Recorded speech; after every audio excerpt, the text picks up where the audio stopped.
de mí. Y para que la grandeza de las revelaciones no me exaltase desmedidamente, me fue dado un aguijón en mi carne, un mensajero de Satanás que me abofetee, para que no me enaltezca sobremanera. Respecto a lo cual 3 veces he rogado al Señor que lo quite de mí. Y me ha dicho: bástate mi gracia, porque mi poder se perfecciona en la debilidad. Por tanto, de buena gana me gloriaré más bien en mis debilidades, para que repose sobre mí el poder de Cristo.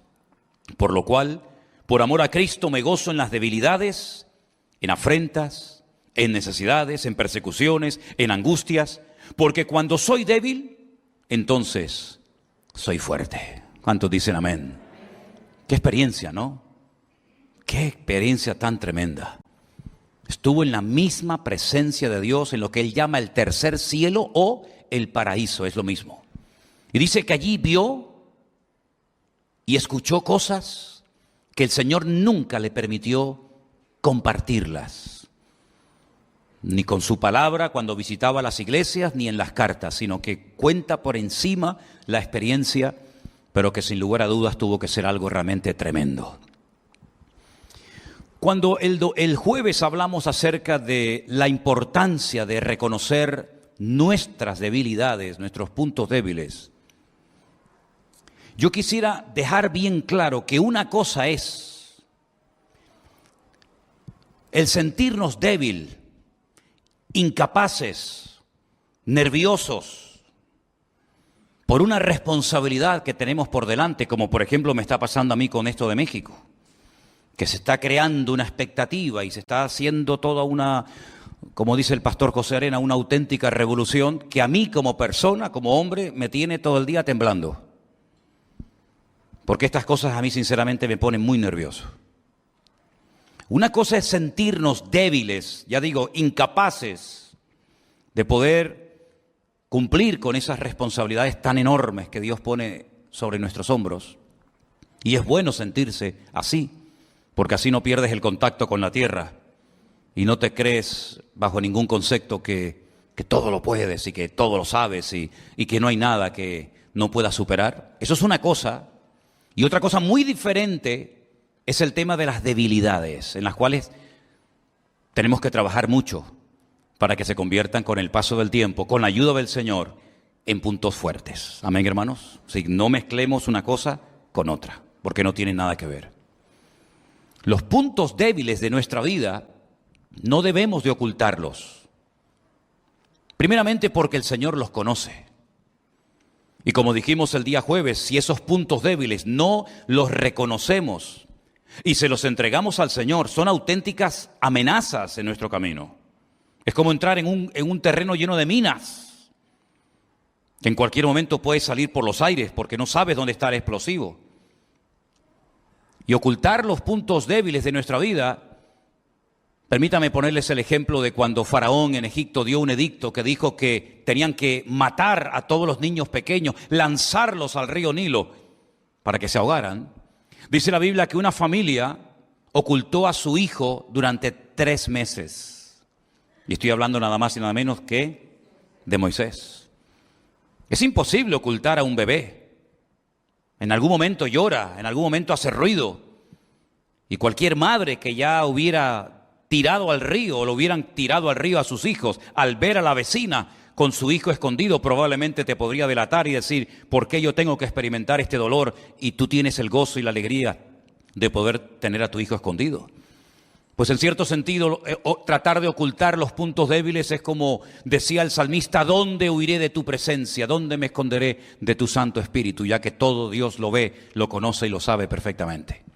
Es absurdo intentar ocultar nuestros puntos débiles, porque cuanto antes los reconozcamos y los confesemos, pidiéndole ayuda al Señor, antes podremos superarlos y vencerlos en el nombre del Señor. Tratar de ocultar un punto débil, una debilidad de nuestra carne, de nuestro carácter, de nuestra forma de ser, es como intentar ocultar un cadáver en casa. Tarde o temprano el olor va a salir por todas partes y es imposible ocultar la vida de un cadáver en casa. Los puntos débiles huelen a muerte, los puntos fuertes huelen a vida. Y la Biblia habla acerca de la carne. Y cuando habla de la carne, habla del ego. Habla de lo que somos nosotros, de lo que éramos y practicábamos y creíamos y hablábamos y nos dominaba antes de conocer a Cristo. Gracias al Señor que ahora somos nuevas criaturas en Cristo Jesús, Señor nuestro. Las cosas viejas pasaron, he aquí todo es hecho nuevo. Pero el cristianismo no se vive con un cuerpo glorificado. El cristianismo, la vida cristiana no se vive sentado en el cielo, sino con los pies en la tierra y con el mismo cuerpo que teníamos antes de conocer al Señor. Y en ese cuerpo manchado por las cosas de este mundo, este cuerpo de barro, de polvo y ceniza, como decía el patriarca Abraham, es donde muchas veces todavía quedan reminiscencias de nuestra antigua vida y muchas veces pues salen a la luz. Y es lo que yo quiero en esta tarde hablar acerca de los puntos débiles. ¿Sabéis que hay más de 30 versículos en la Biblia que hablan acerca de las debilidades humanas? Y me llama muchísimo la atención que la Biblia no presenta a los hombres de Dios, a los hombres y a las mujeres, como personas que nunca fueron tentadas, que nunca tuvieron debilidades, que todo lo que hacían les salía bien, sino más bien todo lo contrario. El Señor no oculta el pecado de Adán y Eva. Podía haberlo pasado por alto, pero no lo hace. La Biblia dice que oyeron la voz de Satanás, le creyeron, le obedecieron y perdieron su comunión con Dios por desobediencia. Y la Biblia lo dice. La Biblia no oculta el asesinato de Caín. La Biblia no oculta la envidia y los celos de los hermanos de José cuando lo quieren matar, pero por la gracia de Dios se salvó y fue esclavo durante muchos años en Egipto. La Biblia no oculta las triquiñuelas de Jacob, tratando de obtener la bendición a toda costa, ¿verdad? Si hay que engañar al padre, se engaña. Si hay que hacer lo que sea, se hace con tal de obtener la bendición. La Biblia no oculta el pecado terrible de David, ni su adulterio, ni cómo mató al marido de la mujer con la cual se acostó. La Biblia no oculta las debilidades de Salomón, que por cierto todos sabemos cuáles eran, ¿verdad? La Biblia no oculta que Pedro negó al Señor, ni que Lot era un pelele y él estaba dominado por sus hijas, y aunque él lo pasaba mal en Sodoma y Gomorra con tal de tenerlas contentas, era capaz de renunciar a su comunión con Dios y separarse de su tío Abraham con tal de tenerlas a ellas contentas. La Biblia no oculta la debilidad de Judas, que dice que era una persona que robaba la bolsa, extraía el dinero y finalmente terminó traicionando al Señor por unas pocas piezas de plata. La Biblia no oculta que uno de los compañeros de ministerio de Pablo, Demas, lo abandonó, pero no para irse con otro ministerio o para congregarse en otra iglesia o para servir al Señor en otro continente o de otra manera, sino que se fue al mundo. La Biblia no oculta el pecado de Alejandro el calderero, que dice que le causó muchos males al apóstol Pablo estando en la prisión. En otras palabras, la Biblia es un libro que refleja la carnalidad de los hombres y también su santidad. La Biblia no oculta que eran hombres de carne y hueso como nosotros, hasta el punto que Santiago dice de Elías, fíjense, el gran profeta Elías, dice que era un hombre sujeto a pasiones semejantes a las nuestras. Un hombre que se desanimaba y deseó morirse. Y de hecho le pidió al Señor, quítame la vida, ya no aguanto más. La Biblia no oculta que aquel grandísimo profeta llamado Jeremías, que predicó en Jerusalén jugándose la vida y que recibió todo tipo de humillaciones, estuvo en cárceles, fue azotado, etcétera. La Biblia no oculta que hay un momento en el que dice, no predico más. Total, ¿de qué sirve hablar? ¿De qué sirve amonestar? ¿De qué sirve advertir al pueblo de su pecado? Si nadie se convierte, nadie cambia, todo sigue igual o peor. La Biblia no oculta que se hartó y le dijo al Señor, ya no aguanto más.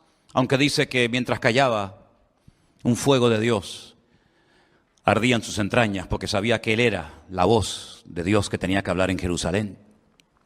Es decir, todos y cada uno de los personajes de la Biblia tuvieron sus puntos débiles. Y tampoco la Biblia oculta que aquel grandísimo hombre de Dios que llegó a estar en el paraíso, que estuvo en la presencia de Dios viendo cosas que en la Biblia no se cuentan y oyendo cosas que no se le permitió contar, Dios permitió que llegara a su vida una espina, un aguijón, algo que le mantenía con los pies en la tierra, y dice que el propósito de ese aguijón era para que no me enalteciera sobremanera. En otras palabras, Pablo está diciendo claramente que si no hubiera tenido este aguijón, si no hubiera tenido esta limitación, probablemente hubiera caído en arrogancia, en orgullo, en exaltación desmedida de su persona. Y uno dice, ¿cómo es posible? Pablo, un hombre que habla del fruto del Espíritu, que habla del amor, de la paz, de la paciencia, de la benignidad, un hombre con tanta experiencia, un hombre tan usado, un hombre tan bendecido, con unas experiencias tremendas, un hombre que conoció al Señor de una forma espectacular, tuviera tendencia con estas experiencias sobrenaturales y genuinas de Dios al orgullo, al enaltecimiento. Pues ahí está, más claro agua. No vamos a tratar de explicar en qué consistía este aguijón o espina en la vida de Pablo, porque ¿para qué? Si ni siquiera él, que es el protagonista de esto, cuenta y dice exactamente de qué se trataba. Comenzamos a leer todo tipo de opiniones en los comentarios, que si era esto, que si era aquello, pero eso no es lo realmente importante. ¿Qué más da lo que era el aguijón de Pablo? ¿Qué más nos da a nosotros? Lo importante es ver el propósito, el objetivo por el cual Dios envió a la vida de Pablo este aguijón, esta limitación física o espiritual o de la índole que sea, para que no me enalteciera sobremanera. Luego Pablo está admitiendo clarísimamente que si no hubiera sido por esto que el Señor permitió en su vida, por lo cual rogó 3 veces, y la respuesta del cielo fue: bástate mi gracia, porque mi poder se perfecciona en la debilidad, hubiera caído en el orgullo. Hubiera perdido muchas bendiciones si el Señor no le hubiera mandado este aguijón a su vida. Es interesante ver cómo la Biblia habla acerca de cómo somos seres humanos débiles. Por mucho tiempo que llevemos en el ministerio, por muchos años que llevemos en los caminos del Señor, todos somos débiles. Y todos tenemos muchas áreas en las que todavía la santidad de Cristo tiene que manifestarse mucho más. Amén, hermanos. Vamos a hacer un pequeño recorrido, no por todos los versículos que hablan del tema, pero sí vamos a escuchar algunos versículos que nos van a dar luz acerca de este tema de los puntos débiles de nuestra vida. Romanos capítulo 8, versículo 26 dice así: Y de igual manera el Espíritu nos ayuda en nuestra debilidad, pues ¿qué hemos de pedir como conviene? No lo sabemos, pero el Espíritu mismo intercede por nosotros con gemidos indecibles. El Espíritu Santo tiene muchas funciones que llevar a cabo en la vida del creyente. Muchas. El Señor Jesucristo dijo en cierta ocasión: os veo tristes, porque ya sabéis que me voy. Pero os digo sinceramente que os conviene que yo me vaya. Porque si yo no me fuese, el Consolador, el Espíritu Santo, no vendría a vosotros. Pero cuando venga, Él os guiará a toda la verdad. Él tomará de lo mío y os lo hará saber. Y enumera una serie de misiones, de objetivos, de funciones del Espíritu Santo en la vida del creyente.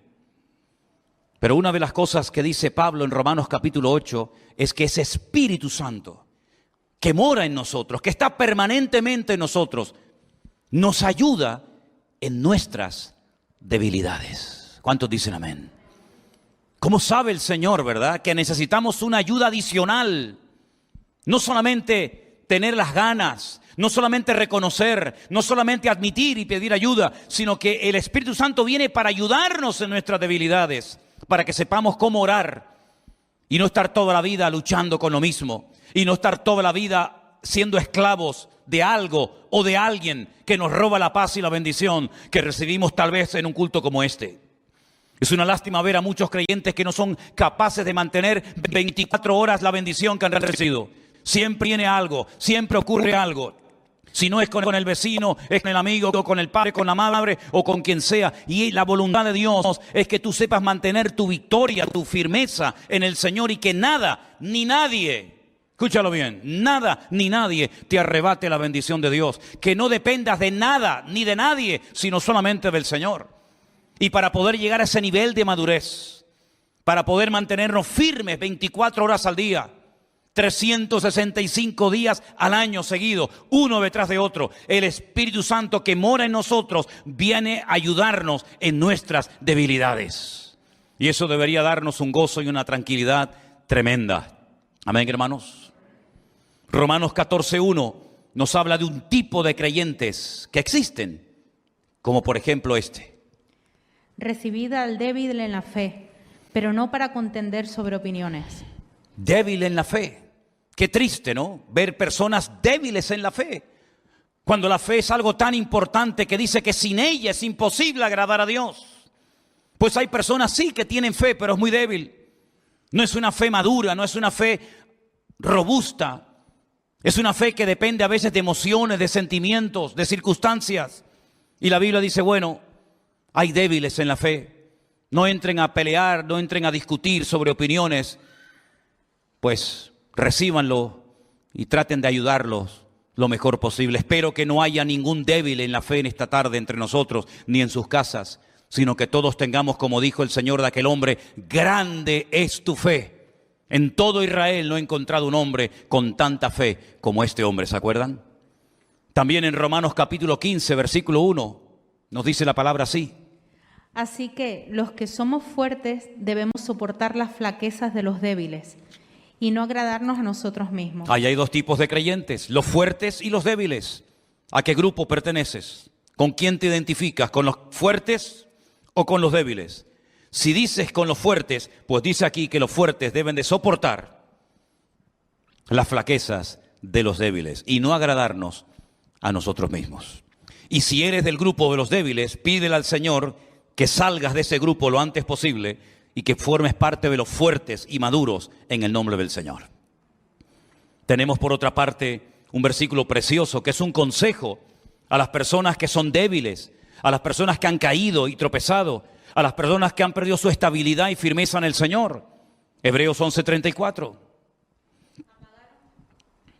Apagaron fuegos impetuosos, evitaron filo de espada, sacaron fuerza de debilidad, se hicieron fuertes en batalla, pusieron en fuga ejércitos extranjeros. No era ese el que yo decía, pero está bien, sí. El capítulo 11 del libro de Hebreos es extraordinario porque habla de cosas que se lograron hacer en la historia gracias a la fe. No todos hicieron lo mismo. Hay gente que tiene fe o tuvo fe para ir a la guerra y vencer a los enemigos del pueblo de Dios. Pero hay gente que tuvo fe para aguantar sufrimiento y torturas y adversidades. La fe nos ayuda para tantos y tantos aspectos de la vida. Y dice que hubieron personas que sacaron fuerza de la debilidad porque clamaron y se refugiaron en el Señor. Pero en la carta a los Hebreos, en el capítulo 12, verso 12, que es el versículo que es un consejo, dice: por lo cual, levantad las manos caídas y las rodillas paralizadas. Las manos caídas, los que dicen, he tirado la toalla, pastor. Ya no puedo más con esto. He bajado las manos, me rindo. Ya no puedo más. Las rodillas paralizadas, las que ya no quieren avanzar, los que ya no quieren caminar, han tropezado tantas veces, han hecho tanto tipo de promesas, han decidido, después de un mensaje, tomar una decisión por el Señor y luego no la han cumplido, no han permanecido en el Señor, que dice que a esta gente que ya ha bajado las manos y que tienen ya las rodillas paralizadas, hay que levantarlos y decirles adelante, todavía queda mucho camino por recorrer. Le pasó a Elías, le pasó a Pedro, le pasó a tantas personas de la historia bíblica que por lo que hicieron o no hicieron, por lo que dijeron o dejaron de decir, se sintieron fracasados, inútiles. ¿Cómo se va a sentir Pedro después de haber negado al Señor 3 veces? No era la mejor noche, no era el mejor día de su vida. Fue el día malo para Pedro. Fue el día en el que no fue capaz de decir, sí, yo soy un discípulo de Cristo. Yo he visto al Señor glorificado en el monte y he visto cómo se le presentó un día a Moisés y Elías. Sí, yo lo he visto. ¿Cómo voy a negar eso? ¿Y cómo voy a negar que yo fui uno de los que repartían panes y peces a enormes multitudes cuando yo sabía que no teníamos recursos para que las multitudes se saciaran? ¿Cómo voy a negar eso? ¿Cómo voy a negar que un día entró a mi casa y oró por mi suegra y la fiebre desapareció al instante? ¿Cómo voy a negar yo que caminé con mi Señor por encima de las aguas? Pues lo negó, no sé quién es ese hombre. Y por eso dice que esa noche lloró amargamente. Y por eso el Señor, cuando resucita 3 días más tarde, le dice a una de las mujeres, dile a mis discípulos y a Pedro, porque él dice que no quiere ser más de mi grupo, a mis discípulos y a Pedro, dile que vayan a Galilea, que allí yo me voy a encontrar con ellos. Y vemos al Señor que le da una segunda oportunidad y lo restaura y lo levanta y le dice: apacienta mis corderos. Sí, al que había negado 72 horas atrás al maestro, le dice: apacienta mis ovejas. Es decir, no sigas en ese estado de frustración y de amargura y de tristeza, porque yo todavía puedo usar tu vida poderosamente. Y aquel que le dijo: si no veo las llagas, si meto mi dedo en sus llagas y en su costado no creo, a ese también el Señor se le apareció. Y tantas personas de la Biblia que fracasaron y cayeron en su debilidad, pero que el Señor los restauró. Porque nuestro Dios no solamente es un Dios que salva, sino un Dios que restaura a los que han caído y han bajado las manos y tienen sus rodillas paralizadas. También nos dice en el libro de Joel algo muy interesante. Y ahora vamos a dar un giro en el mensaje, porque hay un texto que a lo mejor a priori no se entiende, pero yo lo voy a utilizar y les voy a decir por qué. Joel capítulo 3, versículo 10. Forjad espadas de vuestros azadones, lanzas de vuestras hoces. Diga al débil: fuerte soy. Forjad espadas de vuestros azadones. Es un cambio radical. No es lo mismo una azada que una espada. No es lo mismo una hoz que una lanza. Y el Señor lo que está diciendo es: cambien las armas. Ya no usen azadas, ahora usen espadas. ¿Y no será que a lo mejor el sistema o lo que has hecho para cambiar te ha fallado y estás empeñado en seguir haciendo lo mismo? Quiero recordarle las palabras de aquel hombre que todos conocemos, Albert Einstein, que dijo en una ocasión: si quieres ver cambios, no hagas siempre lo mismo. Y hay personas que están empeñadas que el sistema, que el método que ellos tienen es eficaz. Y lo podemos ver en la sociedad en la que vivimos. Y el Señor Jesucristo la definió como ciegos, guías de ciegos. Si un ciego cae en el hoyo, ¿cómo va a poder guiar a otro? Los dos caerán en el mismo hoyo, en la misma trampa, en la misma red. Nosotros tenemos armas espiritualmente hablando para poder vivir vidas cristianas victoriosas. Piensa en qué has estado haciendo, qué has intentado, qué lugares has visitado, a qué sitios has ido. ¿Qué has estado haciendo para dejar lo que quieres dejar? Para cambiar como quieres cambiar. Porque si no lo has logrado, si no has obtenido éxito en esa empresa, en ese ejercicio, quiere decir que ha llegado el tiempo de cambiar tus armas. Le decía el Señor a los agricultores: dejen de trabajar en el campo y hagan espadas de vuestras azadas. Dejad la hoz y convertirlas en lanzas. En otras palabras, es un cambio de estrategia. Hay que tener una mentalidad diferente, actuar diferente. ¿Por qué? Porque aunque vivimos en la carne, no militamos según la carne. De poco sirve una hoz para ir a la guerra. De poco sirve una azada. Tenemos que tener armas que nos permitan contrarrestar los ataques del enemigo. Porque las armas de nuestra milicia no son carnales, decía Pablo, sino poderosas en Dios para la destrucción de fortalezas. Pablo conocía cuáles eran las armas que Dios nos ha dado a nosotros.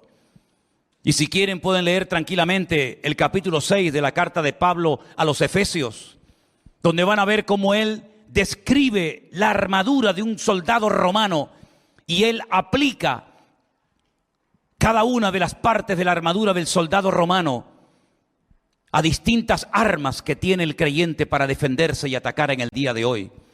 Él observaba que el soldado romano no iba desprotegido en cuanto a la cabeza, sino que llevaba un yelmo.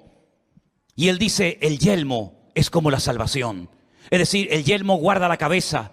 Y él dice: mentalízate, cambia tu forma de pensar. Eres salvo, por lo tanto ahora ya no puedes pensar, vivir, actuar y comportarte como antes lo hacías. El soldado romano se protegía el pecho con esa coraza: la justicia de Dios en tu vida. Ninguna condenación hay para los que están en Cristo Jesús, porque ahora hemos sido justificados por la sangre de Cristo. Él sabía que el soldado romano necesitaba un escudo para poder repeler los ataques del enemigo, y él dice: ese escudo lo voy a comparar a la fe. Porque cuando el diablo te lanza un dardo de fuego, tú puedes usar el escudo de la fe y neutralizar al enemigo. Pero hace falta una espada, hace falta un arma que te permita atacar y neutralizar al enemigo. La espada es la espada del Espíritu, que es la palabra de Dios.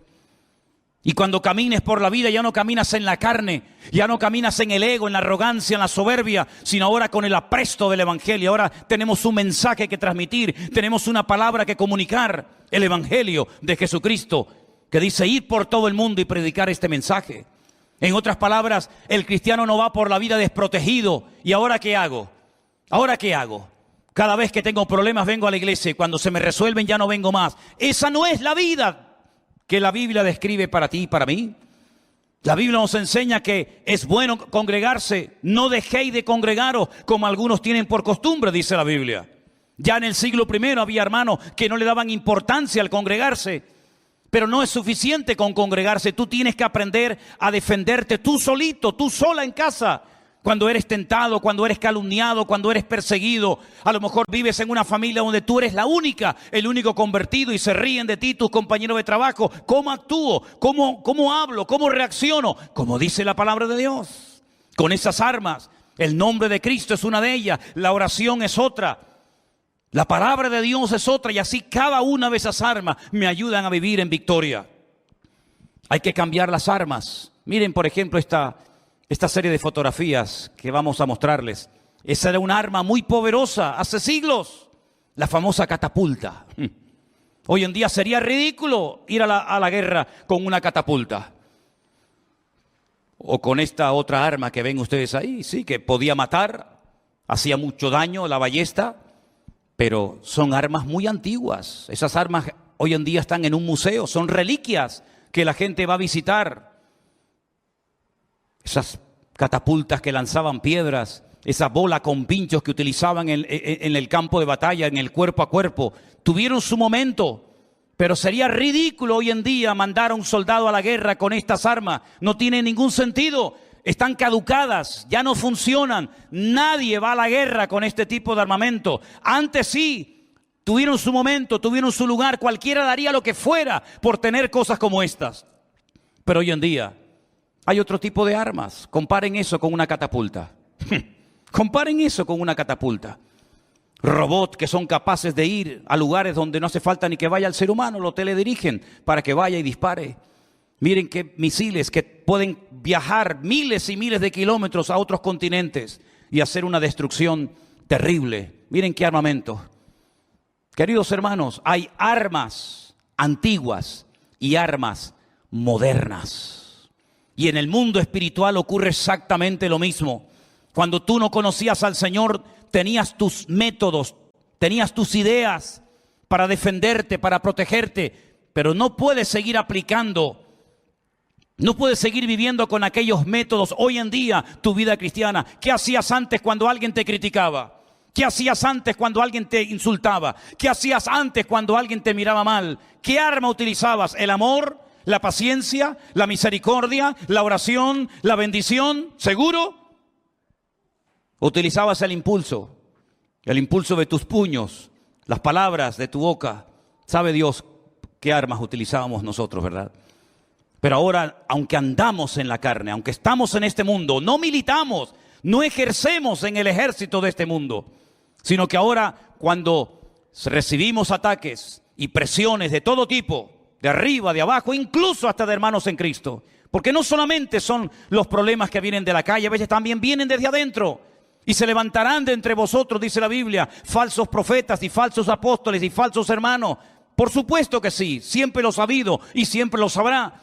Pero ¿cómo reaccionamos ahora ante todo eso? Con armas diferentes, con armas espirituales, con lo mismo que hacía el Señor cuando le insultaban, que no devolvía otra maldición. Dando ejemplo, comportándonos de una forma distinta y diferente, llevando todo a la oración, a la presencia del Señor y poniendo todo en sus manos, sabiendo que Él es nuestro mejor abogado. ¿Cuántos dicen amén? Si no aprendemos a vivir así, si no queremos defendernos a nosotros mismos, estaremos perdiendo el tiempo y seremos otra vez víctimas de nosotros mismos. Porque dicho sea de paso, el mayor enemigo que nosotros tenemos somos nosotros mismos. Las armas que el Señor nos ha dado son armas poderosas que en el mundo espiritual tienen un efecto destructivo. Fíjate, cuando oramos al Señor, estamos orando por personas de otros continentes, personas que nunca hemos visto su rostro, pero que la oración, que no conoce fronteras, es capaz de llegar hasta ese hospital, hasta esa casa, y tocar a ese joven en esa cárcel o en esa circunstancia difícil en la que se encuentra. Y es un arma tremendamente poderosa que viaja de continente a continente, de país en país, y sobre todo cuando va ungida y respaldada por la palabra y por el nombre de Cristo. Esas son las armas que tenemos nosotros hoy en día. Antes que 8, del versículo 36 en adelante. Juan 18:36. Respondió Jesús: mi reino no es de este mundo. Si mi reino fuera de este mundo, mis servidores pelearían para que yo no fuera entregado a los judíos. Pero mi reino no es de este mundo. Le dijo entonces Pilato: luego, ¿tú eres rey? Respondió Jesús: tú dices que yo soy rey. Yo para esto he nacido y para esto he venido al mundo, para dar testimonio a la verdad. Todo aquel que es de la verdad, oye mi voz. Escuchen la pregunta de Pilato ahora. Le dice Pilato: ¿qué es la verdad?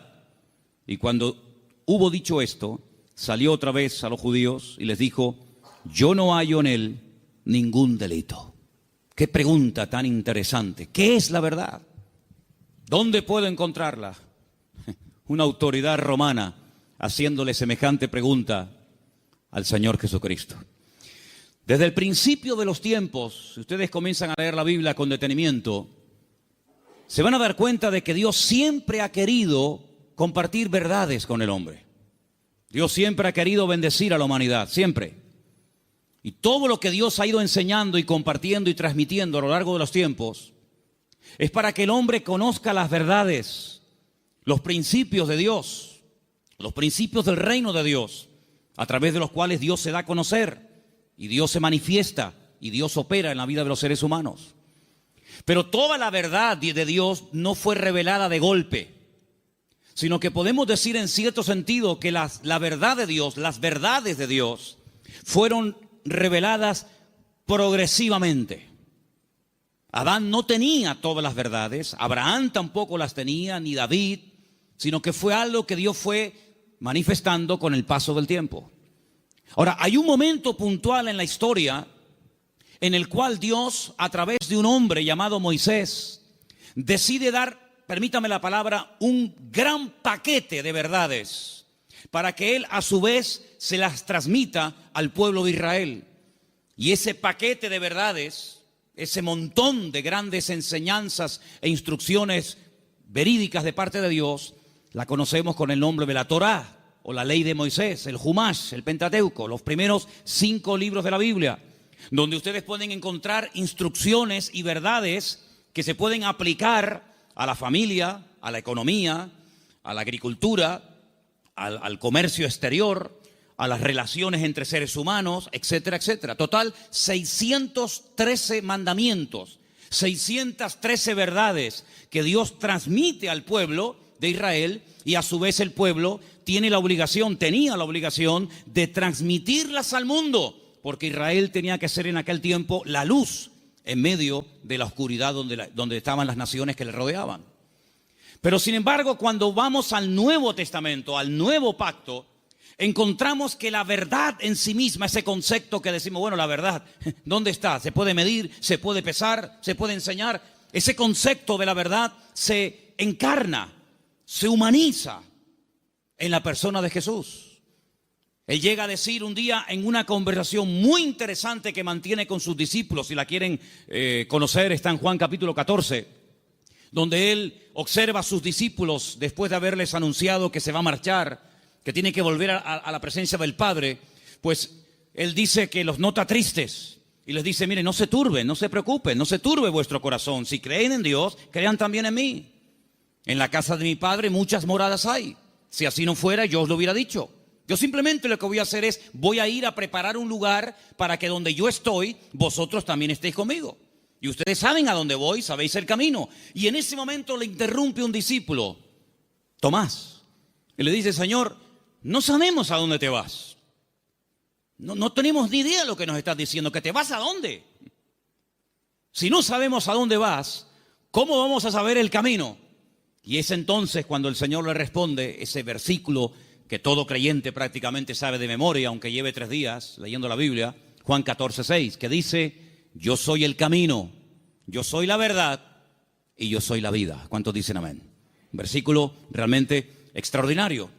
Ahora, hay 300, lo tengo aquí apuntado, 317 versículos en toda la Biblia donde aparece la palabra verdad.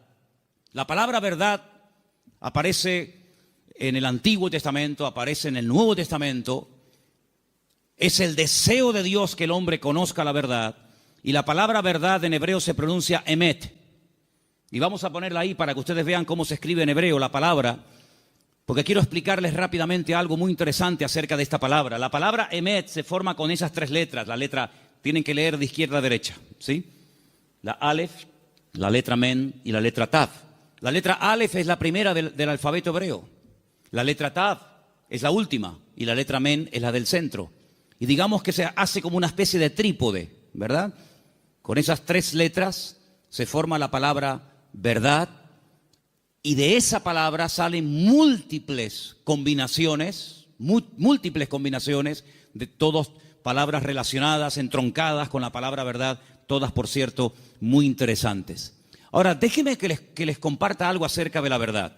Cuando vamos a la palabra de Dios, encontramos que todo lo que uno hace en la vida tiene efectos a corto y a largo plazo. Si tú robas algo de alguien, puede ser que termines en la cárcel porque alguien te denuncia. Si tú golpeas a una persona, puede ser que te denuncie y tengas que presentarte delante de un juez.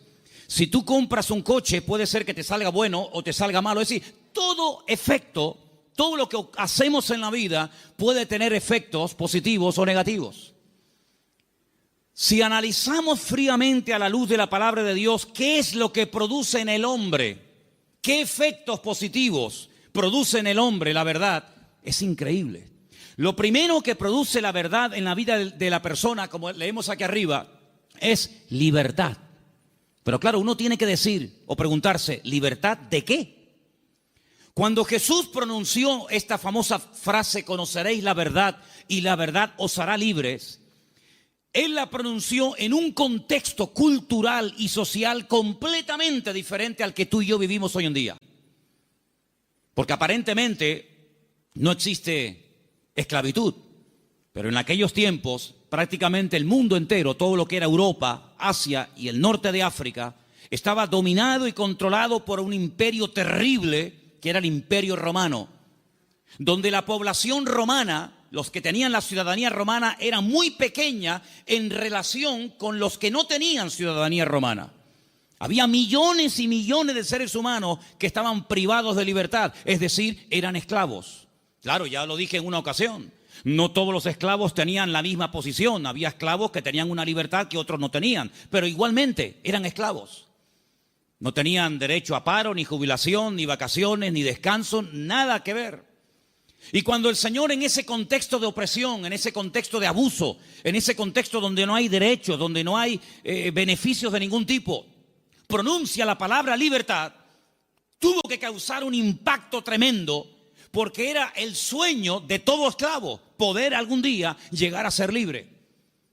La libertad que el Señor ofrece en su palabra no está basada en una libertad temporal, no está basada en una libertad que yo he podido comprar con dinero. ¿Se acuerdan ustedes cuando un día fueron a azotar a Pablo? Él dijo, yo soy ciudadano romano. Los ciudadanos romanos tenían derecho a ser juzgados previamente antes de ser condenados. Así que ándate con ojo qué es lo que vas a hacer, porque yo soy ciudadano romano y tú me quieres dar una paliza con el látigo, sabes que no lo puedes hacer. Dice que tuvieron temor. Y el centurión, la persona que lo iba a castigar, le dice, yo con una gran suma de dinero obtuve la ciudadanía. ¿Y tú de dónde tienes la ciudadanía romana? Dice, yo la tengo desde la cuna, porque él fue ciudadano romano desde su nacimiento. Y es interesante notar cómo en la Biblia hubieron personas que se jugaron la vida y se escaparon de la opresión de sus amos porque querían ser libres. Y tenemos una carta en el Nuevo Testamento, que es la famosa carta de Pablo a Filemón, donde él intercede por la vida de un esclavo llamado Onésimo, cuyo nombre significa útil, pero que fue un inútil durante un tiempo y le robó y le defraudó. Y Pablo intercede delante de su amo para que no lo mate. Y le dice, mira, recuerda que tú me debes algunos favores y estoy convencido que por la madurez que creo que tienes, tú vas a hacer mucho más de lo que te estoy pidiendo. Y si algo te ha robado o si en algo te ha defraudado, ponlo a mi cuenta, dice el apóstol Pablo. Y en cierto sentido es como una metáfora, aunque fue un hecho real, es como una metáfora de lo que ha ocurrido en nuestra vida. Porque la Biblia dice que espiritualmente hablando, todos nosotros durante años de nuestra vida fuimos esclavos de nuestras pasiones y deseos, esclavos de complejos, esclavos de ataduras, esclavos en definitiva del pecado.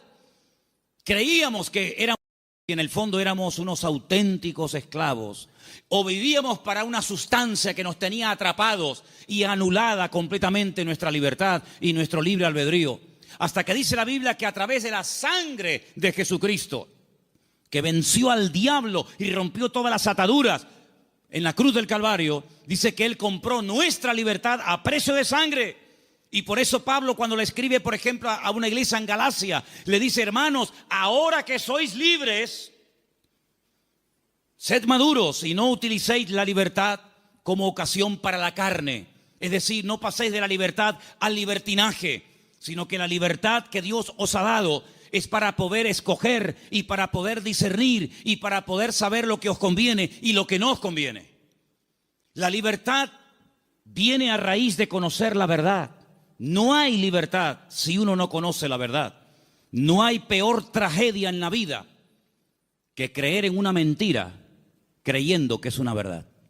¿Cuántas personas se inmolan cada día en el mundo y son capaces de explotarse y morir matando a otros seres humanos porque creen en la gran mentira de que si hacen eso inmediatamente llegarán al paraíso donde lo están esperando no sé cuántas mujeres vírgenes? Son personas sinceramente equivocadas, no son falsos, no son hipócritas, son personas que son capaces de dar la vida, pero por una gran mentira, creyendo que es la gran verdad de todos los tiempos. ¿Cuántas personas se han equivocado de camino, espiritualmente hablando? Como dice el proverbio, hay caminos que al hombre le parecen derechos, pero son caminos de muerte. En otras palabras, no hay libertad hasta que verdaderamente tú conozcas la verdad. Y cuando conoces la verdad, tienes paz, tienes seguridad, no tienes temor de nada ni de nadie. Porque la verdad te hace libre, la verdad te hace dormir tranquilo, la verdad te quita todo temor al hombre, todo temor al día de mañana, todo temor a lo que te hagan o te digan. Porque la libertad gloriosa de los hijos de Dios está basada, está fundamentada en un hecho, y es en la verdad de la palabra de Dios. ¿Cuántos dicen amén? Vamos a leer un salmo. Salmo 86, versículo 11. Escuchémoslo.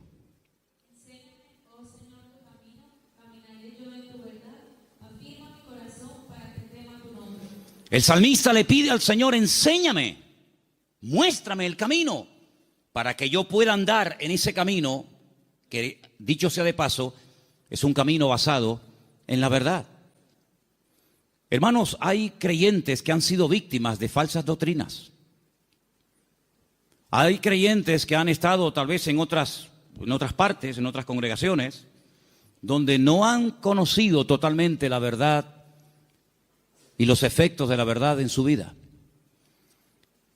Una vez visitando un grupo de iglesias en la península, cuando terminé de predicar, el pastor que me había invitado me pidió si por favor podía decirle a los hermanos de la iglesia, los que quisieran, que pasaran adelante para que orara por ellos. Yo le dije, bueno, si usted quiere que yo haga eso, está bien, que pasen adelante los que quieran, que en esta noche oremos por ellos. Cuando me acercaba a la gente que había pasado al frente, yo les preguntaba en baja voz al oído, ¿hay algún motivo, hay alguna cosa por la cual quiere que yo ore por usted? Y me decía, por ejemplo, la primera persona, sí, hermano, quiero que ore por mí porque estoy bajo maldición. Bueno, cuando iba al segundo, me decía más o menos lo mismo. Cuando llegué al tercero y me dijo más o menos lo mismo, digo, un momento. Me volví a subir al púlpito y volví a predicar otra vez. Digo, ustedes son víctimas, ustedes han sido víctimas de una mala enseñanza. Ustedes no están viviendo como creyentes.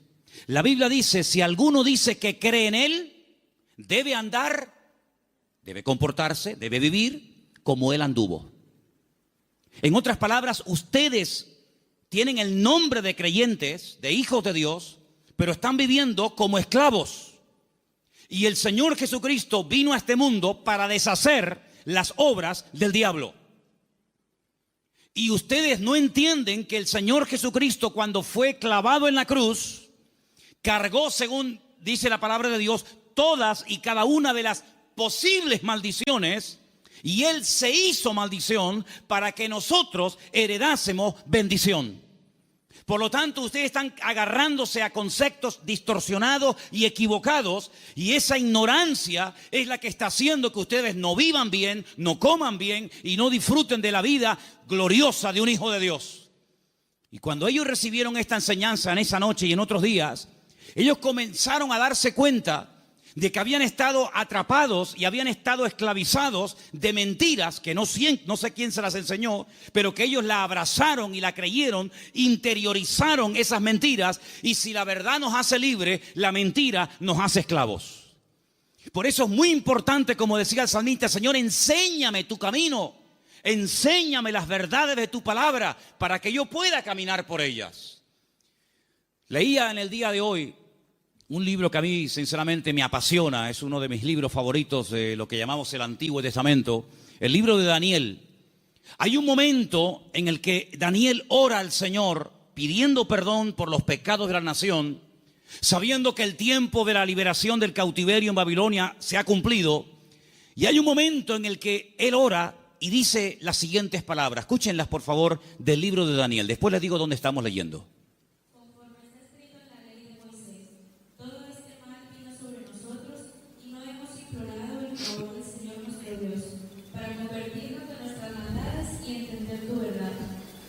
Daniel le dice al pueblo, la razón por la que nuestro templo fue destruido, la razón por la que miles de personas perdieron la vida y la ciudad está totalmente convertida en un montón de escombros, es porque no creímos, ni practicamos, ni vivimos según las verdades de Dios.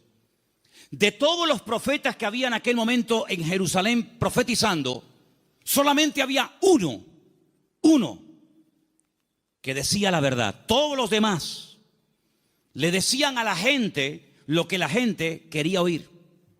Había momentos en los que los profetas llegaban y decían, no tengan ningún temor. La ciudad de Jerusalén es indestructible. Es la ciudad del gran rey, donde Él ha depositado y puesto su gloria y su presencia. Por lo tanto, ¿qué nación va a ser capaz de venir a Jerusalén y destruirla y quemar la casa de Dios? Olvídense de eso. Lo que Jeremías os predica es falso, es mentira. La ciudad de Jerusalén nunca va a ser tomada ni destruida por el rey Nabucodonosor.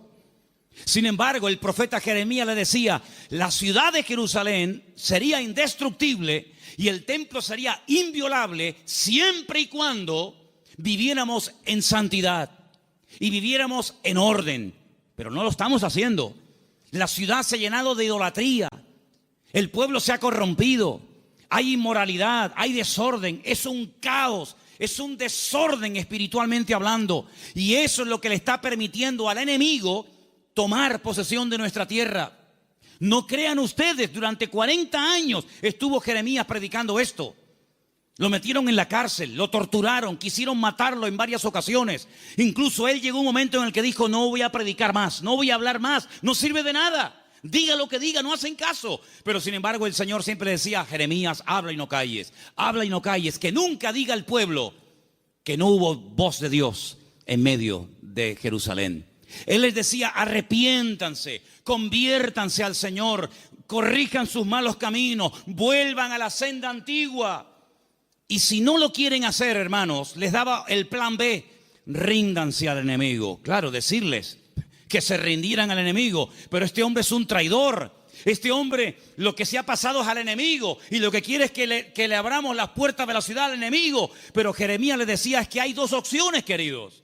O se arrepienten y piden perdón al Señor y Dios cambia la ciudad, pero como no lo vais a hacer, la ciudad va a ser tomada. Entonces, antes de perder la vida y pelear por una batalla que ya está perdida de antemano, ríndanse, acepten la evidencia y el Señor les perdonará la vida.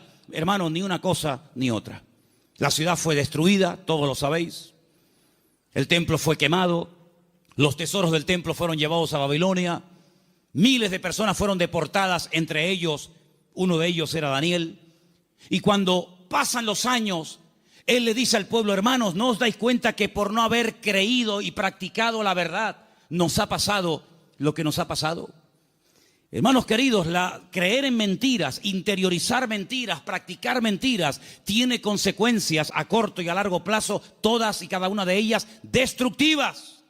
Si tú crees que eres un inútil, tú vas a vivir creyéndote que tú eres un inútil. ¿Quién te lo dijo?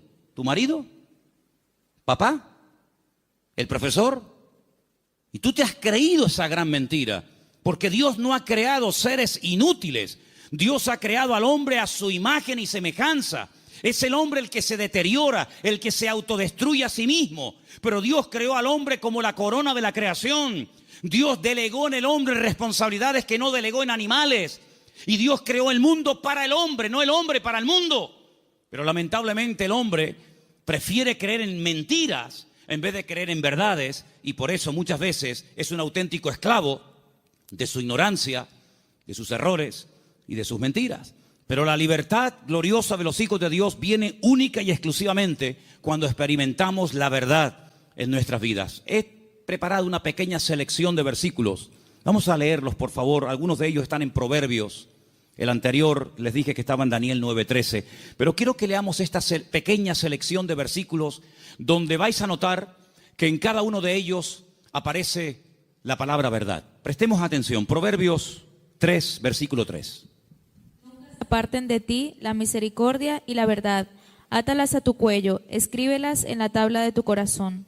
David le daba tanta importancia a la verdad en la vida de su hijo Salomón que le dijo: nunca te apartes de la verdad. Si tienes que amarrarla de una forma metafórica en tu cuello, hazlo. Pero que la verdad sea el fundamento de tu vida, de tu existencia. Proverbios 16:6. Con misericordia y verdad se corrige el pecado, y con el temor de Dios los hombres se apartan del mal. Con misericordia y con verdad. No solamente con misericordia, sino también hay que decir: mira, esto te ha pasado por esto, por esto, por esto. Y como yo le dije al principio, prefiero que la gente se ofenda y se sienta aludida por oír verdades que endulzarles los oídos con adulaciones y con mentiras que al fin y al cabo lo que te van a perjudicar sin lugar a dudas. Por lo tanto, si hay algo en nuestra vida que tiene que ser corregido, no va a ser corregido con adulaciones. No pasa nada, no te preocupes. No, es que le acabo de pegar una paliza a mi mujer. No pasa nada, seguramente se lo merecía. ¿Cómo? ¿Tú qué dices? No, es que acabo de robar en la tienda. Bueno, seguramente no tenías para comer y claro, lógicamente tenías que robar. No. Las iglesias, por lo menos esta, no se abrió en su día para decirle a la gente lo que en el fondo le gustaría oír. Esta iglesia se abrió y se mantendrá abierta hasta que Dios quiera para predicar verdades, aunque duelan, aunque sean contrarias a lo que dice el mundo. Pero la verdad te hará libre y lo que queremos es que la gente que venga aquí sean libres de sus ataduras, de sus complejos y de cualquier otra historia que les esté haciendo daño. Por lo tanto, la verdad es la que va a corregir nuestra vida. Ahora, si tú buscas la verdad, dijo Séneca, corres el riesgo de encontrarla. Si buscas la verdad, puede ser que la encuentres y tendrás que hacer un ajuste entre tu creencia, entre tu doctrina, tu opinión personal y la verdad revelada de Dios. ¿Estás dispuesto a adaptarte a la verdad de Dios? Sigamos. Proverbios 28:20. El hombre de verdad tendrá muchas bendiciones, mas el que se apresura a enriquecerse no será sin culpa. Ese versículo es buenísimo. ¿Lo oíste? El hombre de verdad tendrá muchas, ¿qué? Bendiciones. ¿Quieres ser un hombre bendecido? ¿Cuántos quieren ser un hombre bendecido? Pues tienes que creer, interiorizar y practicar muchas verdades. Y cada una de ellas traerá una bendición para tu vida, sin lugar a dudas. Nos vamos a la carta de Pablo a los Gálatas, capítulo 2, verso 14. Y dice así: Pero cuando vi que no andaban rectamente conforme a la verdad del Evangelio, dije a Pedro, delante de todos: si tú, siendo judío, vives como los gentiles y no como judío, ¿por qué obligas a los gentiles a judaizar? Pedro pasó un tiempo con el apóstol Pablo y se comportaba de una forma, y cuando vinieron judíos desde Jerusalén, se comportaba de otra. Y Pablo observó que delante de unas personas se comportaba de una manera, y cuando esas personas no estaban, se comportaba de otra. Y Pablo dijo: no estás actuando conforme a la verdad. El creyente es igual dentro de la iglesia que fuera. Es igual en lo privado que en lo público. Por la mañana o por la noche, da igual. No es que es un disfraz que me pongo para venir aquí y pongo cara de santurrón y de bueno y luego en la calle soy un demonio o en mi casa. No. Pablo dijo: no andáis rectamente conforme a la verdad. Y lo corrigió, porque acabamos de leer que el pecado, lo deficiente, lo incorrecto, ¿cómo se corrige? Con misericordia, pero también con verdad. Seguimos en Gálatas, capítulo 3, verso 1, y dice: Oh Gálatas insensatos, ¿quién os fascinó para no obedecer a la verdad? A vosotros ante cuyos ojos Jesucristo fue ya presentado claramente entre vosotros como crucificado. Hay un momento en el que entran en la congregación personas que comienzan a enseñar cosas diferentes a las que aprendieron a través del apóstol Pablo, fundador de la iglesia. Le llega la noticia al apóstol Pablo y les escribe una carta y les dice: pero ¿por qué no estáis obedeciendo a la verdad? Luego, la verdad no es simplemente para decir estoy de acuerdo con ella, sino es para obedecerla. Es decir, por eso dije antes, no me diga amén y después hace otra cosa, porque el daño se lo va a hacer usted. A mí no me va a producir ningún daño el que usted diga a una cosa que yo predico amén y que luego no la practique. A mí no me va a perjudicar lo más mínimo. Pero cuando usted le manda al cerebro una orden, cuando el cerebro con su boca oye una cosa, usted con su boca dice una cosa, pero luego hace otra, está demostrado científicamente, créame esto, hermano. Cuando usted con sus palabras dice una cosa, pero hace otra, usted está enfermando su mente. ¿Qué le parece? Últimamente se han hecho experimentos en este sentido. Y se han preguntado muchos médicos y muchos doctores y muchos científicos: ¿cómo es posible que haya gente que aparentemente le tiene que ir bien en la vida, que tienen buenos trabajos, buenos coches, buena ropa, buena casa, etcétera, etcétera, y están como perturbados, están como algo, hay un conflicto en su mente? Y llegaron a la conclusión de que cuando una persona con la boca dice una cosa, pero luego hace otra, está envenenando su cerebro. Así que mejor es estar con la boca cerrada que decir estoy de acuerdo, amén, voy a hacer esto, y luego estás haciendo todo lo contrario, te estás perjudicando. Así es que el apóstol Pablo dice: ¿por qué no estáis obedeciendo a la verdad? Porque la verdad no es para que digáis ay qué bonita, la verdad es para obedecerla. Y cuando se interioriza y se obedece a la verdad, automáticamente trae el fruto de paz, de seguridad, de libertad, etcétera, etcétera. Vamos a 2 de Timoteo 2:15, otro texto, por cierto, muy interesante, que dice así: Procura con diligencia presentarte a Dios aprobado, como obrero que no tiene de qué avergonzarse, que usa bien la palabra de verdad. Que usa bien. Hay gente que conoce la palabra, pero la tergiversan, la manipulan. Quitan parte del versículo o añaden cosas que no dice la escritura. Y te dice: oye, ¿cómo saben esta gente la palabra? ¿Cómo la conocen? No, la manipulan. Y uno de los peores pecados que podemos hacer es amañar, manipular la escritura para enseñar medias verdades. Yo dije en una ocasión, y lo vuelvo a repetir hoy, que cuando en la vida de un creyente viene una enseñanza, un mensaje que está basado en mentiras, automáticamente la persona, por la experiencia, por el discernimiento espiritual o por el conocimiento, aunque sea mínimo, de la Escritura, automáticamente lo descarta, porque dice, eso no es verdad, eso es mentira. Si una persona viene y te da un mensaje basado puramente en la verdad, todo es verdad desde el principio hasta el final, no hay ningún problema, no hay que cuestionar nada porque reconoces que es la verdad. El problema está cuando se mezclan verdades con mentiras. Y hay que tener mucho discernimiento espiritual, mucha experiencia y mucho conocimiento de la palabra para saber dónde cortar, dónde separar la verdad de la mentira. Hermanos, el Señor Jesucristo dijo una vez a los discípulos y por lo tanto a todos y a cada uno de nosotros en el día de hoy: os conviene que yo me vaya, porque si yo no me fuese, el Consolador no vendría. Pero si yo me voy, yo le rogaré a mi Padre para que os envíe el Consolador para que esté con vosotros para siempre. Es decir, que lo que ustedes pueden entender que es una desgracia y una tragedia, va a ser un beneficio para vosotros. Porque si yo no me voy, ninguno de vosotros podría tener el espíritu que yo he tenido durante estos años de mi vida. Pero yo lo enviaré, yo le rogaré al Padre para que os envíe al Consolador y esté con vosotros para siempre. Y dice, Él tomará de lo mío y Él os lo hará saber. Número 2, Él os recordará todas las cosas que yo os he enseñado. Número 3, Él convencerá al mundo de pecado, de justicia y de juicio. Y dice algo muy interesante y lo he dejado para el final. Y Él os guiará a toda la verdad. ¿Cuántos dicen amén? La verdad no es una lotería que unos la descubrieron y otros tantos nunca supieron cuál era. La verdad tiene nombre y se humanó y se encarnó en la figura de nuestro Señor Jesucristo. Por eso Él declaró categóricamente: yo soy el camino, la verdad y la vida. Pero el versículo no termina ahí. El versículo añade la siguiente frase: y nadie va a ir al Padre sino solamente a través de mí. ¿Cuántos dicen amén? Jesús no es una verdad.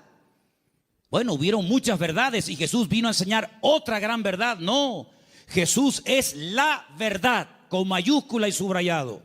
No hay 1000 verdades y cada uno escoge la suya. No, Señor. Hay una verdad revelada en la palabra, manifestada en la persona de Jesucristo.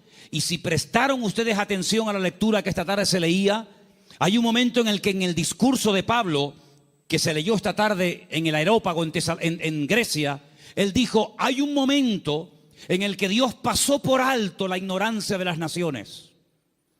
Pero Dios ha establecido que a través de su Hijo, el que a Él ha escogido, algún día, cuando Él lo tenga determinado, juzgará a todas las naciones de la tierra y por aquel varón que Él levantó y constituyó, juzgará a todas las naciones de la tierra. Es decir, hay un momento en el que pudimos ser ignorantes, pero ya no somos ignorantes ni queremos seguir siendo ignorantes. ¿Amén, hermanos? Ahora queremos aprender las verdades. Y puede ser que cuando descubramos ciertas y determinadas verdades nos demos cuenta, como a mí me pasó, que los hombres me engañaron. Porque los hombres me enseñaron cosas que no eran verdades, pero me las enseñaron como si fueran verdades. Y yo las creí. Y por eso no podía vivir una vida de libertad, de paz, de victoria, de bendición. Porque la mentira, la ignorancia no es la respuesta. La respuesta y lo que Dios quiere para la vida de todos y cada uno de nosotros es que conozcamos la verdad. Y la verdad se puede conocer y experimentar y vivir, y es la persona de Jesucristo. ¿Cuántos dicen amén? Quiero que leamos un versículo más. Isaías 26:2.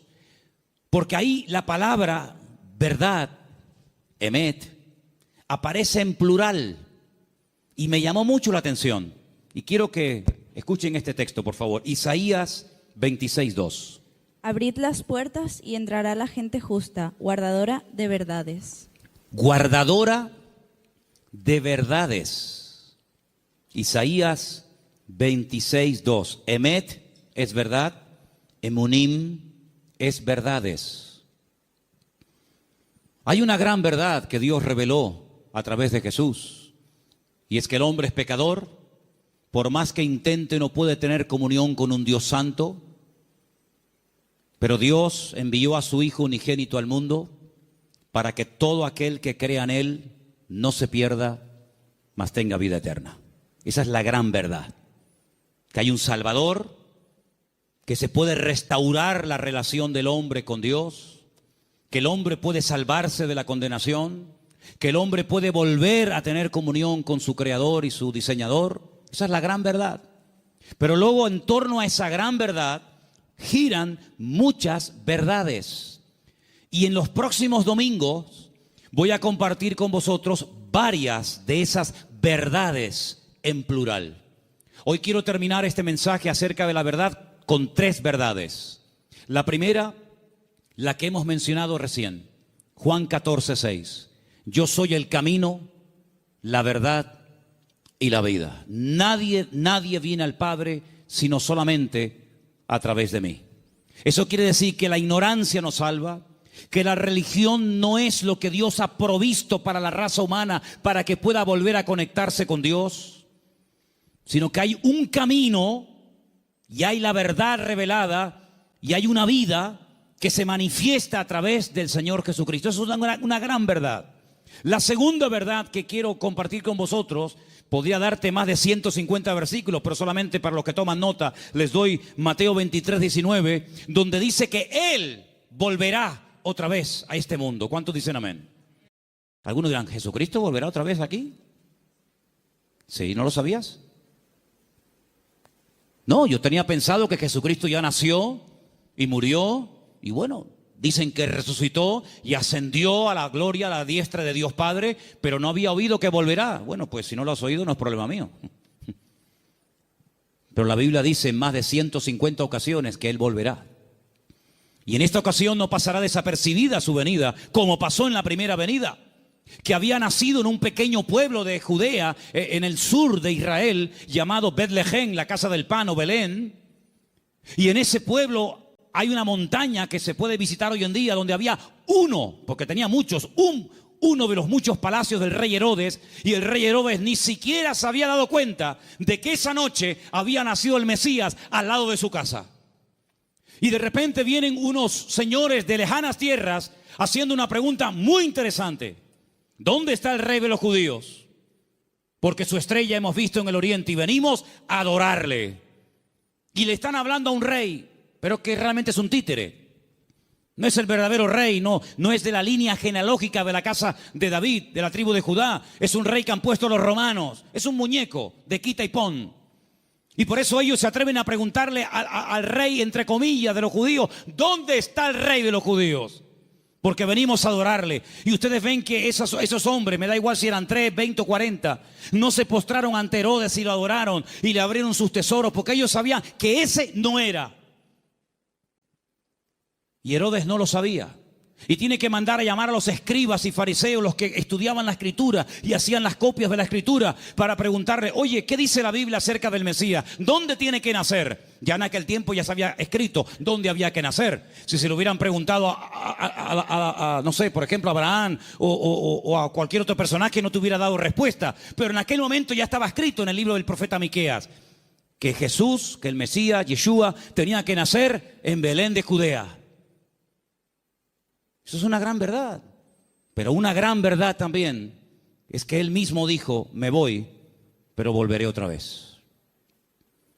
Y la Biblia dice que tenemos que estar velando y orando porque no sabemos ni el día ni la hora, pero que volverá, volverá.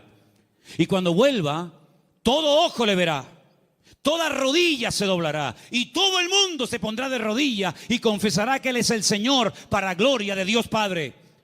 Y no será algo que dice, bueno, ¿habrá venido? ¿No habrá venido? ¿Dónde está? Hermanos, será algo que va a tener un impacto a nivel mundial. Probablemente para algunos esto les suene a chino, esto les suene a algo como ciencia ficción, pero esto no es un cuento ni un mito, esto es palabra de Dios. Jesucristo viene y viene muy pronto. ¿Cuántos dicen amén? Y esa es una de las grandes verdades que no tenemos que olvidar. Y hermanos, estamos más cerca que nunca de la venida del Señor. Y hay cientos de señales y cientos de información, de datos que nos indican cuánto tiempo falta para venir. Y uno que se menciona muy poco, prácticamente nadie lo menciona, pero yo quiero mencionarlo esta tarde, es que dice el Señor que antes de que Él venga, vendría un tiempo de prueba a todas las naciones de la tierra. Pero también dice la promesa: pero si ustedes guardan mi palabra y no niegan mi nombre, yo les guardaré de la hora de prueba que ha de venir sobre todos los habitantes de la tierra. Y estamos viendo naciones tremendamente ricas que están en la más absoluta miseria. Y estamos viendo naciones que dicen: ¿cómo es posible que esto pueda ocurrir en tal lugar y en este momento? Hermanos, la hora de la prueba ha venido y ha comenzado. No habrá ni una sola nación de la tierra que no vaya a ser sacudida antes del retorno de nuestro Señor Jesucristo. Algunos miran a Estados Unidos como si fuera el paraíso terrenal. Antes de ayer me llamó un hermano de Estados Unidos, el hermano Adán. ¿Está ahora ahí? ¿Nos está viendo Adán? Ahora no. El hermano Adán es un hermano del Salvador que vive en California. Y de vez en cuando me llama y hablamos y me dice: si por casualidad gana el señor Trump en Estados Unidos, él ha dicho que no solamente tiene intención de echar a patadas a todos los latinos de Estados Unidos, sino a los hijos nacidos en territorio americano de padres latinos. Ahora resulta que se jugaron la vida muchos hermanos y personas veían a Estados Unidos como decir: no, vámonos para allá y mira tú por dónde, que a lo mejor, no lo sé, dentro de un año a todos los latinos los meten en un barco y los echan cada uno a su tierra. Y entonces yo le diré a más de uno: te lo dije, la salvación no se llama USA, la salvación se llama Jesucristo. Me escriben todos los días de Venezuela, todos los días me mandan correos pidiéndome ayuda, pidiéndome auxilio, que quieren salir por la frontera de Colombia, que quieren salir por no sé qué sitio. Y yo a todos les digo lo mismo. Digo: hermanos, en Venezuela hay iglesias de miles y miles de miembros que no hay en España. En Venezuela hay millones de creyentes, cosa que en España no hay. Es mucho más fácil que un venezolano se convierta que un español en España se convierta. Ustedes han experimentado avivamientos tremendos. Mi padre fue torero y toreó en el Nuevo Circo de Caracas. Hoy en día la plaza del Nuevo Circo en Caracas es una iglesia evangélica.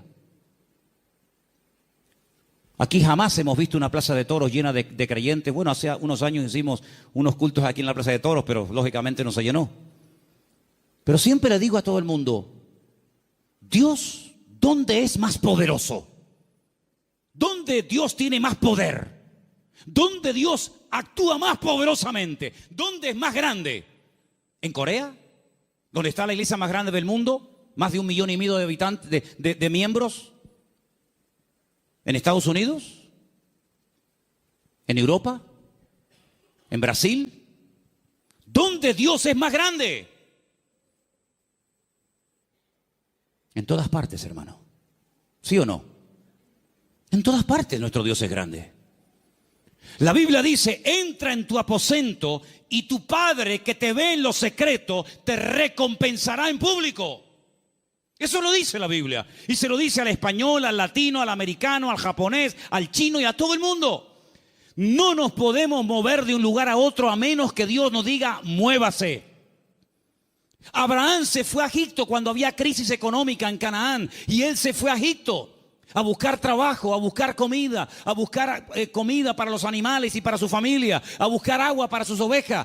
Y cuando años más tarde su hijo Isaac lo quiere hacer, Dios lo para y le dice: no se mueva usted de aquí. Pero Señor, no hay agua para mis ovejas, se me van a morir todas. No hay comida, no hay nada. ¿Dónde vivía Isaac en aquel momento, hermanos?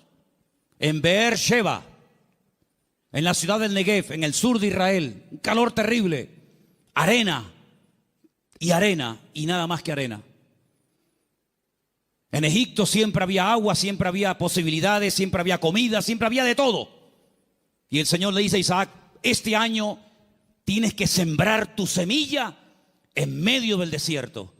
Yo no sé si hay aquí algún agricultor, alguien que entienda de campo, pero si usted siembra semillas en el desierto, me da la impresión de que no va a cosechar una buena cosecha. No sé, me da la impresión de que no. Pues dice la Biblia que al año siguiente, cuando llegó el tiempo de la cosecha, Isaac cosechó a 100 por 1. Es decir, siembro una semilla y recojo 100 por cada una que he sembrado. Una desproporción increíble. Los filisteos vinieron y le dijeron, queremos hacer un pacto contigo. Y le dice Isaac, ¿ahora quieren hacer un pacto conmigo? Primero me echan, me amargan la vida y ahora quieren hacer un pacto conmigo. Pero es que la bendición de Dios siempre despierta envidia. Y los filisteos se dieron cuenta de que los pozos que él había heredado de su padre, estos por un acto de maldad le tiraban tierra y piedras y lo querían taponar, pero sin embargo abrían otro lugar y descubría agua y en otro y en otro. Y era imposible frenar y era imposible impedir que la bendición de Dios estuviera con Isaac. Y por eso ellos tienen que reconocer que este hombre tiene que tener la bendición de Dios, porque no es normal, es antinatural que un hombre siembre semillas en el desierto y tenga más cosecha que nosotros que hemos sembrado en buena tierra. Esto no es normal, esto no tiene lógica ninguna. Es que las cosas de Dios muchas veces no tienen lógica, es cuestión de fe, porque andamos por fe y no por vista. ¿Cuántos dicen amén? Entonces, hermanos, la gran verdad de todo esto, ¿cuál es? Busquen a Dios. Busquen a Dios donde quiera que se encuentren. Me da igual si es en Egipto, me da igual si es en Venezuela, me da igual si es en África, me da igual. Nosotros hemos ido a África unas cuantas veces, Armando lo sabe, y Luis también, que vino conmigo. Y hemos visto hermanos en África que tal vez materialmente no tienen ni la 10ª parte de lo que tú y yo tenemos hoy por hoy. Pero la bendición que esa gente tiene en el Señor, jamás en mi vida la he visto en este país, a pesar de que somos del primer mundo. Porque muchas veces confundimos el tener con ser. Y parece que cuando uno tiene, pues, bueno, pues estoy bendecido. Yo les prediqué hace poco acerca del Salmo 37 y les dije, hay 2 tipos de prosperidad en la Biblia. Una visible, que es la que nos llama la atención, y otra que no se ve, pero que muchas veces es la genuina. Una que consiste en tener y otra que consiste en ser. Y el Señor nos está enseñando en estos tiempos, a ti y a mí, a ver si nos...